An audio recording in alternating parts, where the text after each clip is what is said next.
Walking ಅಂದರೆ ಬಹಳ ಜನ ನಾನು ಮಾರ್ಕೆಟ್ಗೆ ನಡ್ಕೊಂಡು ಹೋಗಿ ಬರ್ತೀನಿ ಡಾಕ್ಟ್ರೆ, ನಾನು ಯಾಕೆ ವಾಕ್ ಹೋಗಬೇಕು, ನಾನು ಅಡುಗೆ ಮನೆಯಲ್ಲಿ ತುಂಬ ಕೆಲಸ ಮಾಡ್ತೀನಿ, ನಾನು ಯಾಕೆ ಹೋಗಿ, ಹೆಣ್ಮಕ್ಳು ಆ ಥರ ಕೇಳ್ತಾರೆ.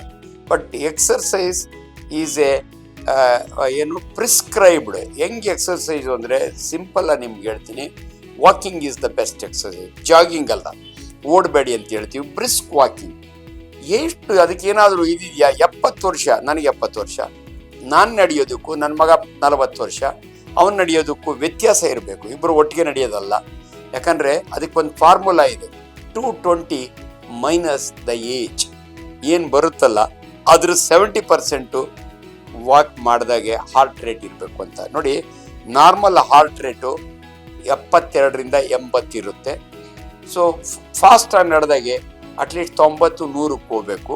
ಅದನ್ನು ಪ್ರತಿ ಸಾರಿ ಕ್ಯಾಲ್ಕುಲೇಟ್ ಮಾಡೋಕ್ಕಾಗಲ್ಲ ಸಾಮಾನ್ಯ ಜನರಿಗೆ. ಅದಕ್ಕೆ ನಾವೇನು ಹೇಳ್ತೀವಿ ಅಂದರೆ, ನೀವು ನಡೆದ್ರೆ ಅಟ್ಲೀಸ್ಟ್ ಸ್ವೆಟಿಂಗ್ ಆಗಬೇಕು. ಎಷ್ಟೊತ್ತು ನಡಿಬೇಕು? At least 35 minutes every day, at least 5 days in a week. 7 ದಿನ ನಡೆದ್ರೆ ಫಸ್ಟ್ ಕ್ಲಾಸ್, ಇಲ್ಲ ಅಂದರೆ